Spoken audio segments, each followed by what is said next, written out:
All right, hello folks.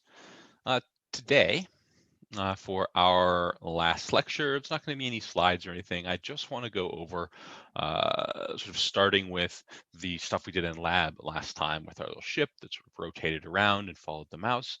I want to make this so that it follows the mouse as well. So not only will it be pointed towards the mouse, but it's going to actually move to try to catch the mouse. This is essentially the beginnings of some very simple AI. So we're going to do a few things where we need to use the Pythagorean theorem. There'll be a couple of sort of ideas related to vectors, essentially just an x and a y point, and then we'll get the ship moving around and following the mouse. Essentially, not a whole lot different than what you might see in something like a top-down video game. Let's say you're playing. Let's see, something that was updated recently. I think Binding of Isaac had an expansion here recently. If you have enemies that chase you down in a game like that, they're using a very similar AI and math behind it to get them to chase a particular target, the player in this case. So yes, let me close this down. Let's go over to the ship class. There's a few extra variables that we're going to need for this. Right now we have the position and the heading. So basically where it is, which is not moving, and the heading is where the angle where it is. Now we need a few extra things. We're going to need to know information about the velocity in the X and in the Y. So these are all going to be doubles. I'll call them Vx and Vy. I'm also going to need to know information about the speed that I'm going to be moving. Right, so, and this is something we'll be able to set or adjust, depending on how fast we want the ship to move. So we'll do another double that I'm going to call max speed. And then we'll set that in the constructor just to some number. I mean, in principle, you could have all this stuff come into the constructor itself as an argument, but we'll just sort of set stuff to make it sort of seem good. We also want to know where our target is, because we're going to constantly be updating the target where we're trying to move to. That's where the mouse is located. So I'm going to want to know the point that we're trying to move to. So I'm going to call that, let's see, say private double. I'm going to use target X and target Y. There's also another variable that we'll use a little bit later. For now, I'm going to throw it in, but I'm not going to sort of use it just yet. But it's going to be related to a radius. In sort of AI terms, it would be what's known as a satisfaction radius. It's sort of like in the homework you have the sort of close enough type of thing. It's the same sort of idea. When are you close enough to the target so that you can stop trying to chase it? That's the idea. And we're not going to use it just yet, but we will throw it in a little bit later. So right now I have sort of all this stuff related to the ship here that from the previous variables. Let's at least change the velocity and have everything sort of start here at 0 for those. For the max speed,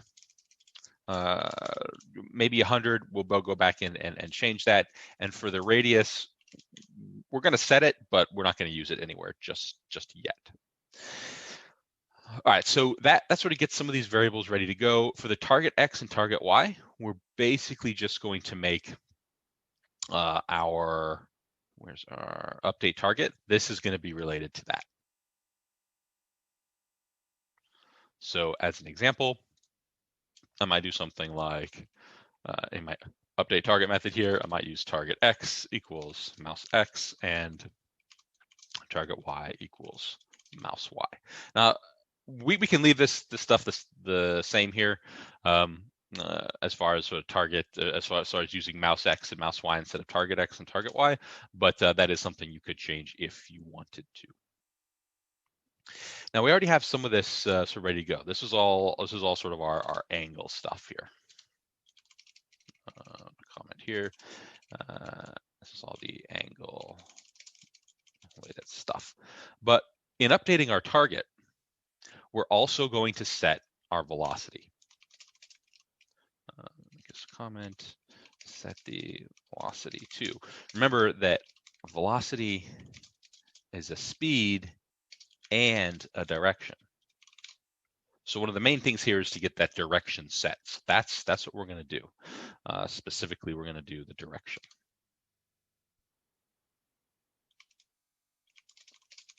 Essentially, we're going to update the direction to the target. Since we're updating the target, we're going to update the angle to the target and the direction to the target. Now, this is where this sort of vector idea comes in. The nice thing is we already have a little bit of it done. This right here is technically the beginnings of our Vx and Vy.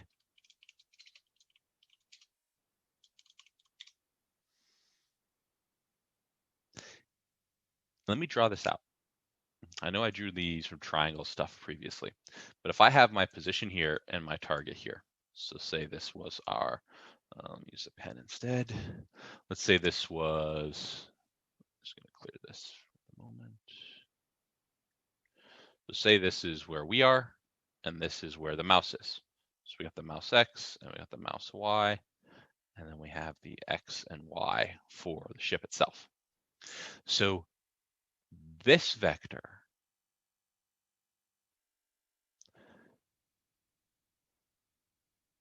is depends on how you want to write it. It is the vector xy because we computed it based on this triangle, right? We've got our x, we've got our y. This is just mx minus x, and this is my minus y. So this vector represents this arrow. Now, ultimately what we want is just the direction. This is a direction and the distance. If I were to compute this distance, this is the distance to the target. It's the length of the arrow of that vector.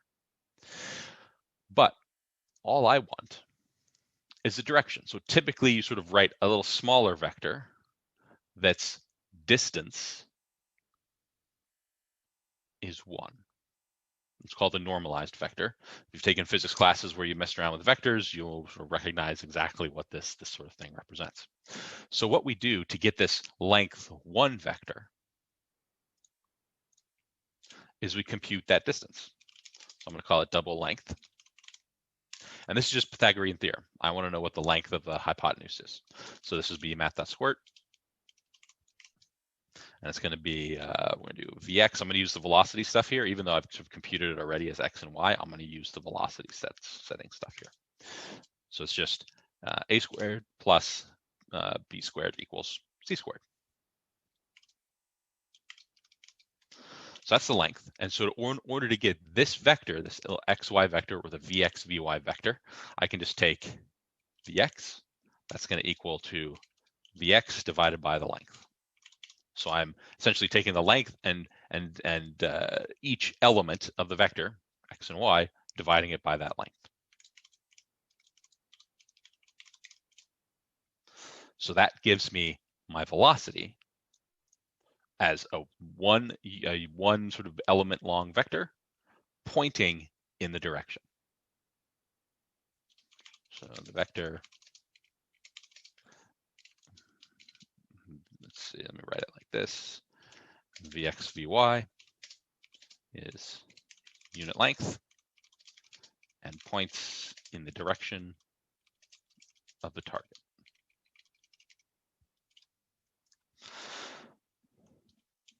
So that's the idea. That's where you start thinking about, all right, where is this thing going to move? What is its velocity?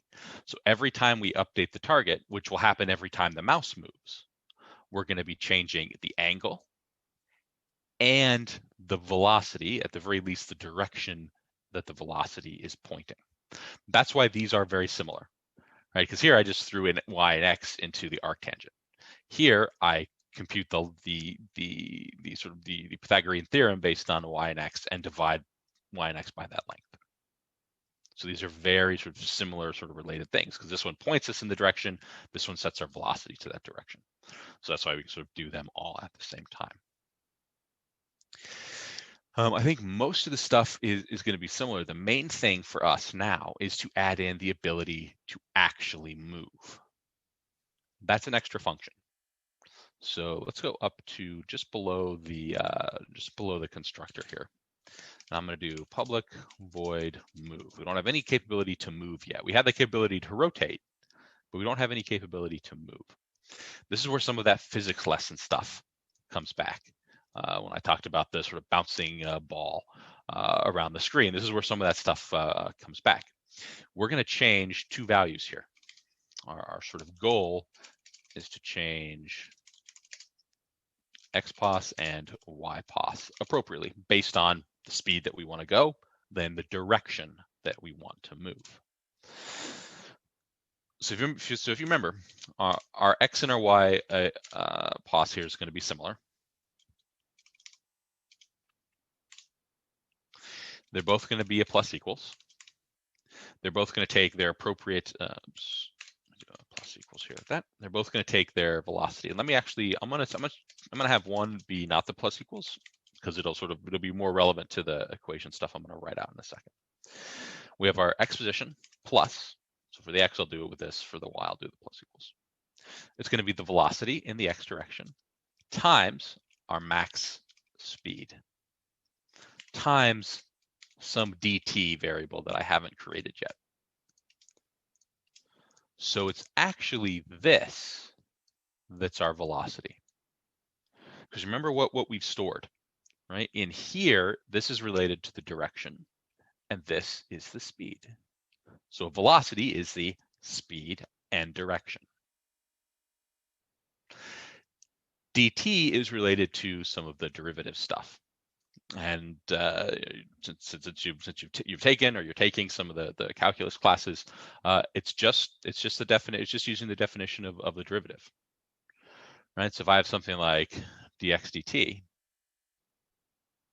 the change in position over the change in time, that's the velocity. And if you use the definition of the derivative, we would have x of t plus dt minus x of t over dt equals velocity. And so that's where we're looking at this. Change the colors here. This is a little bit in the future. This is now, and this is some small value. Specifically, it's the small amount of time in the future. So if you rearrange it, we get, change back to my red here. Yep. We get x of t plus delta t. So in the future, we're going to do x of t, where we are now, plus the velocity times dt. And the velocity for us was the speed and direction. The current position for us is our x position now, and dt again is just some small value that we're going to set in a second. So that's exactly what we have. The future position is where we are now times the velocity times dt. So it all comes straight from physics and using the definition of the derivative. Ideally, you want this small number dt to roughly match what your frame update is going to be. So let's say, for example, we wanted like 30 milliseconds per frame per tick. We're going to add in the timeline stuff in main here in just a few minutes. So I'm going to say dt. This is dt sort of technically in seconds, the way we're writing all of this. So it's going to be 0.030. So just some small value. This is something that you could set sort of globally, have a class scope variable or something that sort of deals with this, but it's sort of good enough to do that for us now. And this one be exactly the same, except it's Vy times max speed times dt.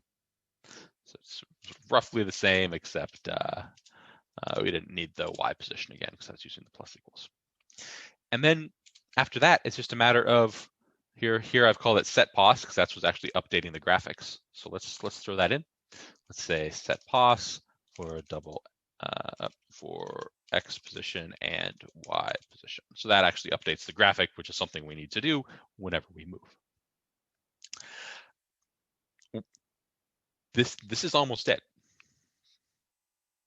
As long as we have a way to move, as long as we have a way to compute what direction we should be moving, And as long as we have a way to set things like the max speed and in a few moments the radius, then we should be able to chase our mouse around. So in main, we need to add in the sort of normal stuff for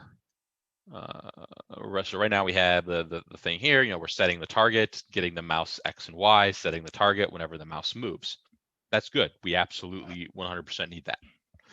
And in fact, every time the mouse moves now, not only will we be updating the rotation, we'll be updating what the velocity should be as well. And this specifically the direction to the target. Now, if we want this to move in real time, of course, we need all of the normal event handler stuff and timeline things. So I'm going to create an event handler, action event. I'm going to create an anonymous class that, as I've sort of said before, is not so anonymous. So I'll create a handler. This will be a new event handler, action event.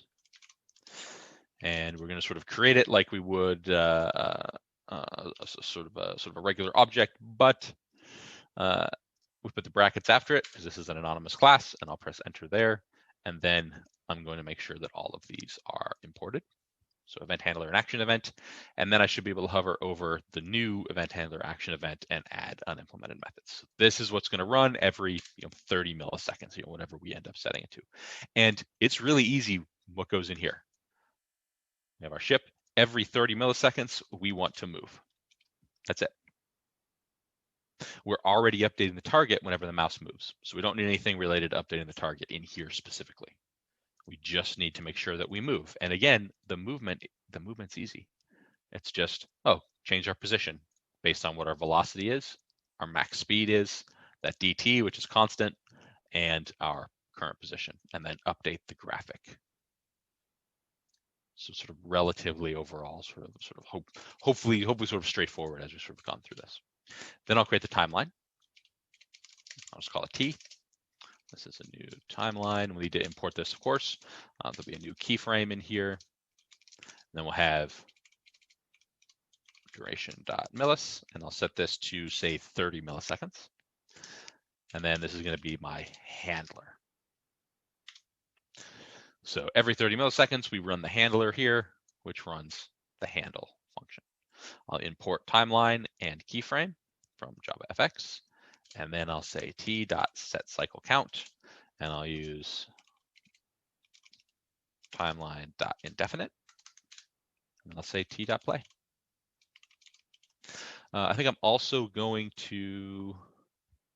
No, we won't worry about that at the moment. So this, we're going to move every 30 milliseconds and update the target whenever the mouse moves.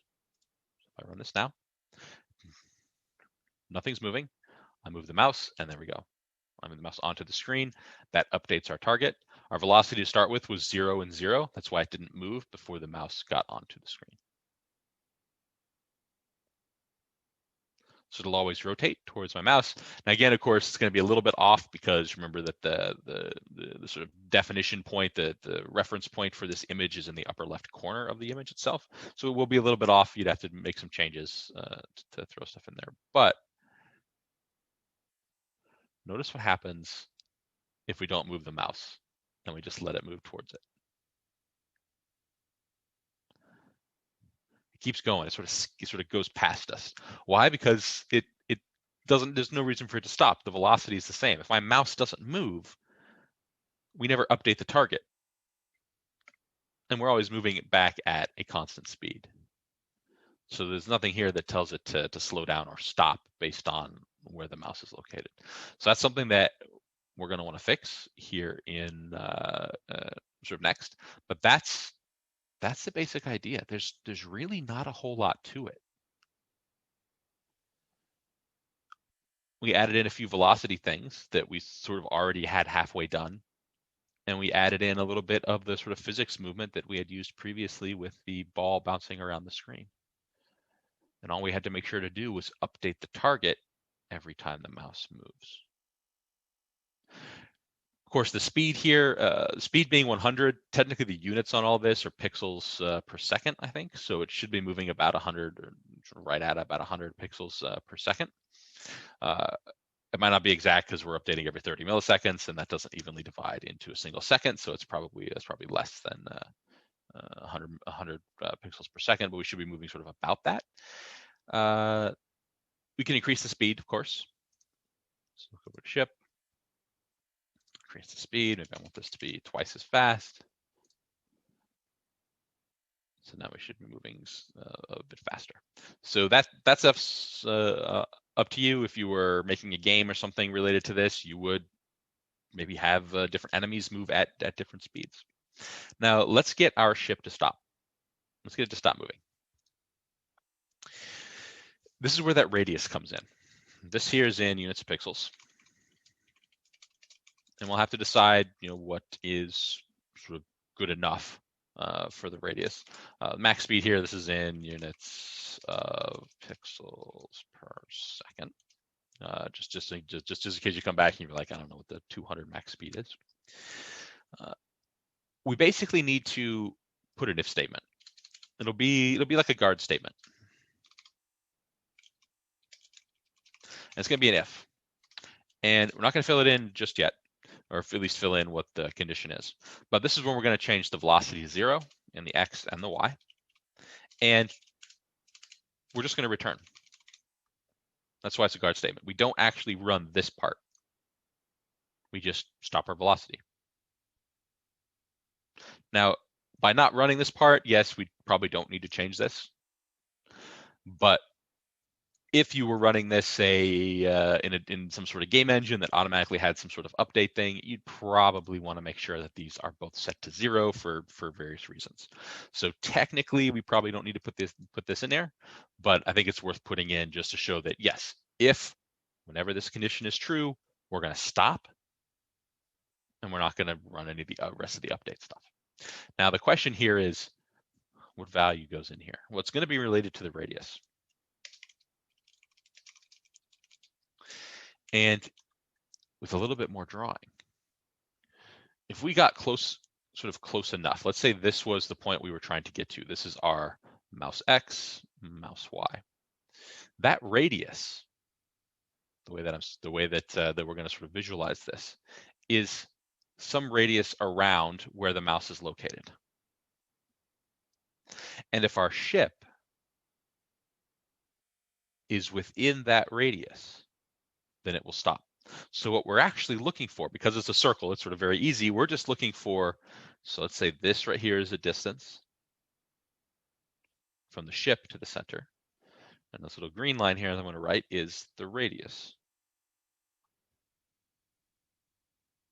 So I just have to check, is this distance between the ship and the point, is that less than or equal to, in principle and equal to, the radius that I've chosen?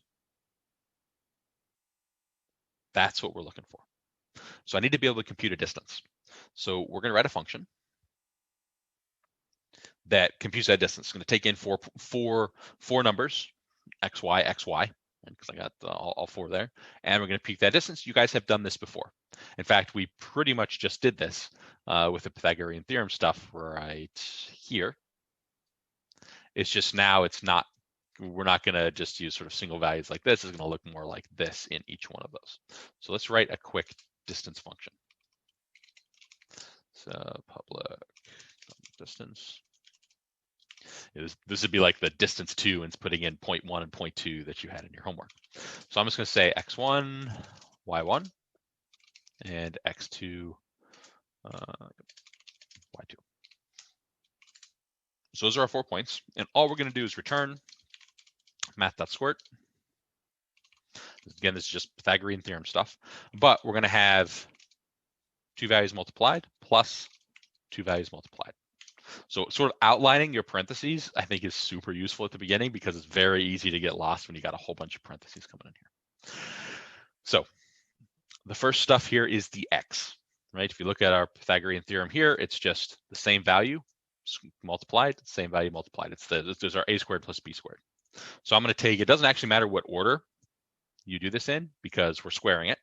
And it doesn't matter actually what order. You could put the y stuff here and the x stuff where there. It doesn't matter because we have a plus. So we can do x1 minus x2. x1 minus x2. So that's our, so think of this as sort of like the a squared. And then the b squared, y1 minus y2, and y1 minus y2. So that's our distance. So up here in our if, I'm going to say distance.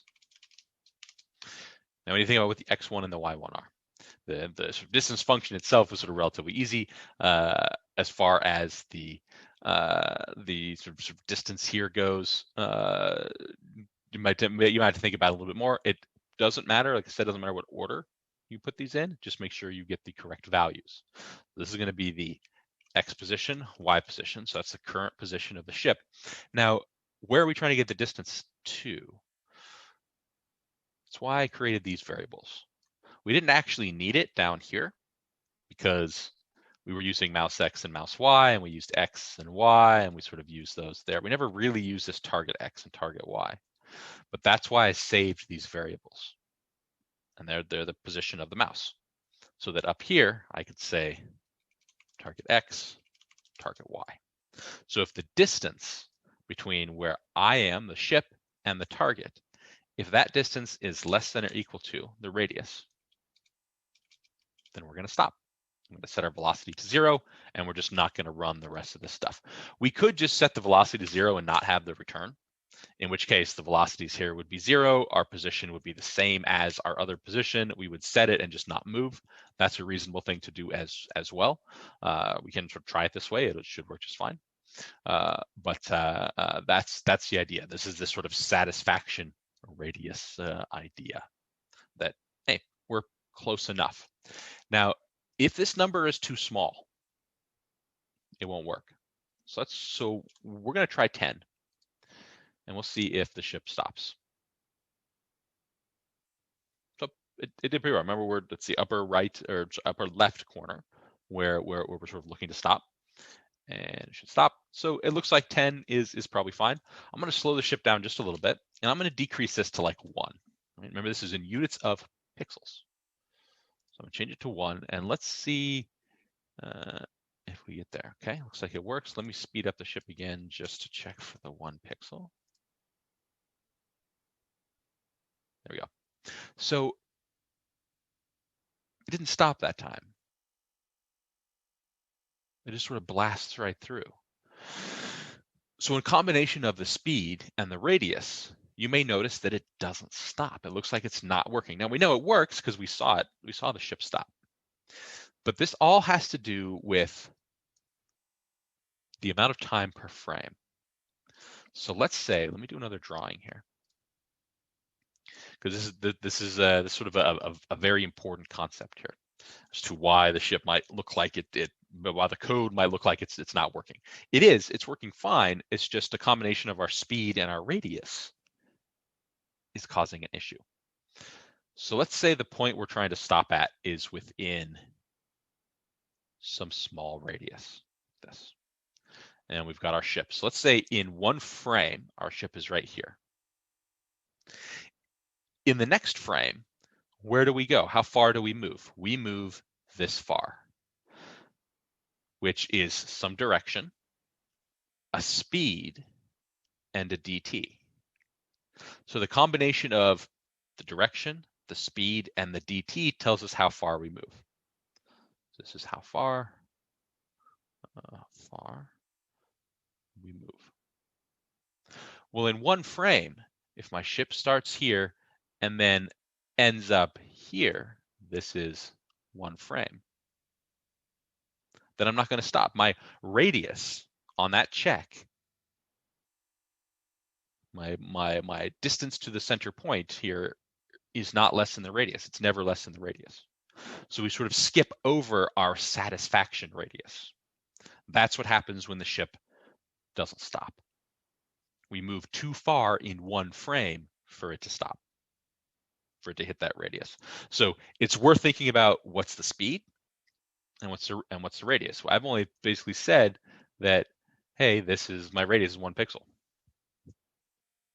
I'm moving at 200, that means that when I do this motion, and it partially depends on the direction as well. Some directions it actually might work. It just depends.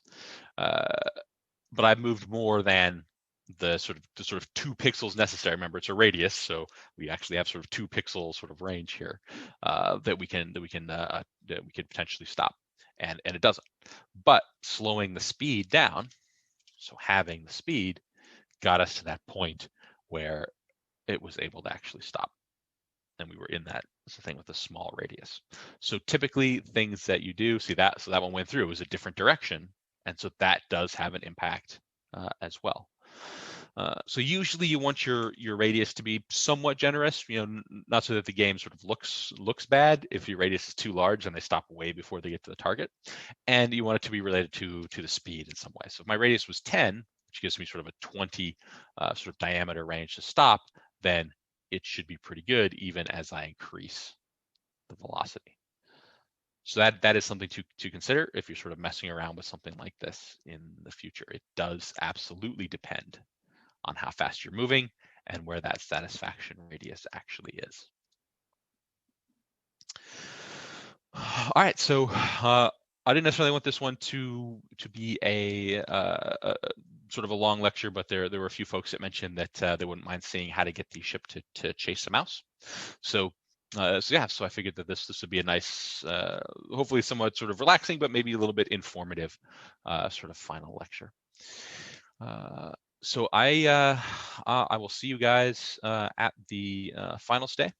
Keep working on your final project. Let me know if you have questions. I've been sort of answering questions here and there. I got sort of grading to finish up for you guys over the next week or so, and by the time you get to the final project part, you'll be all good to go with your grades. Other than the project, I don't think I put the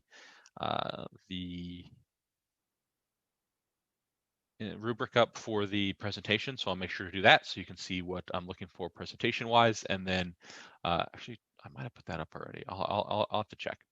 But you also have the sort of sample documents that I've given you as well, so you can certainly take a look at those.